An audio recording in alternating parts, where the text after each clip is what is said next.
Okay, so today I wanted to talk about the subject of sin, and not just sin for whatever it is, but the ways in which I suspect or kind of correlate certain ways in which I feel that we've sort of been set up to fail in some circumstances, in certain respects. So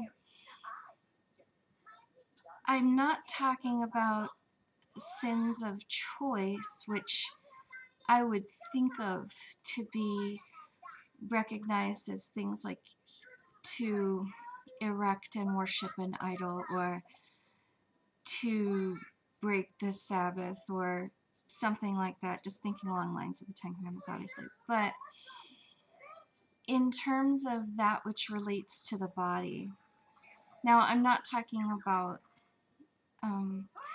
death and murder, because murder isn't, thou shalt not murder. It doesn't say thou shalt not kill, but ones that have to do with coveting or sex, fornication, I guess, and even sometimes bearing false witness to lie. Now, I know there's kind of a sort of discrepancy about that one, and some say that it has to do with in court, and others say that it's lying in any terms to any person, including oneself. So that one I'm going to put off to the side for the purpose of this, and I'm going to try to simply use a correlation of how the body, I think, has been set up to kind of put us in a situation, and that for us to override it sometimes would be possible, but other times would not. Say if a person, this is just a simple one, say if a person didn't have any money and they'd gone to whatever means they could to acquire food, and that the longer, of course, that they don't get fed or are given water, the more tempted they would be to steal food, right? Well, that's a self-preservation of the body. I don't know where, the hammer would come down on with that.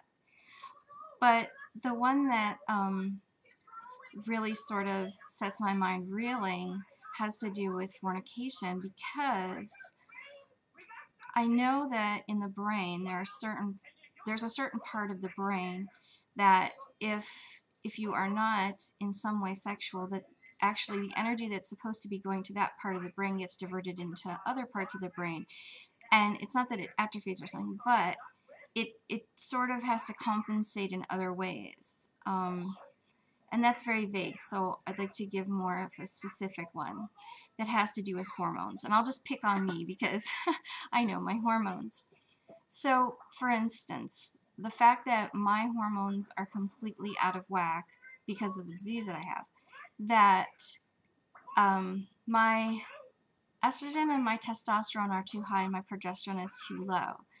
One of the things about having too much testosterone, and I'm sure if you've been a guy and been a teenager, you remember that when a surge of testosterone comes through your body, that you're gonna, like, just feel sexual for the stupidest reasons that don't even necessarily have to relate to another person. It's just the way that your body's reacting to things, right?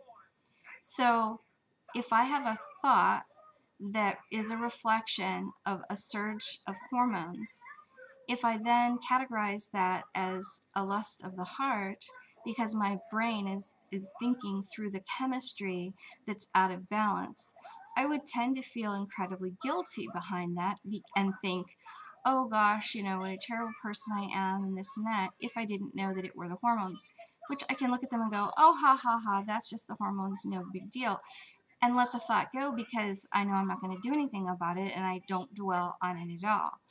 Whereas if a person doesn't have that perspective to know what their hormones are doing, say for instance, they might entertain the thought longer. They might begin to think that they are their own thoughts, just not knowing that it's their chemistry.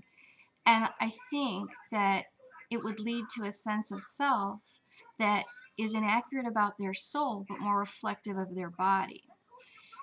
So, I can give even more specific examples if you want, because there are segments of the population that, because of their hormone differences, um, are, well, considered to be immoral, or even they're put into jail because of whatever they've done.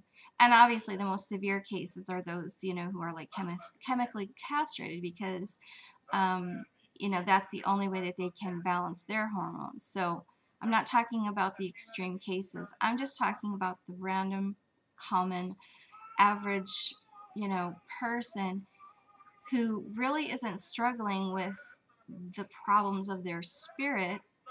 And I know people say the flesh is weak, but it's the chemistry of their brain that's allowing those thoughts to even occur to that person. Now, of course, it's still your choice, but the guilt that goes behind that is the thing that is concerning me the most. So I hope you've been able to follow. Do I have a line of logic? I don't know.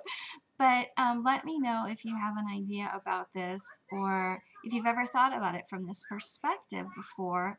And if you want me to do some more specifics, because I can bring statistics for what I'm talking about. And yeah, I look forward to hearing back what you think. Bright blessings of peace.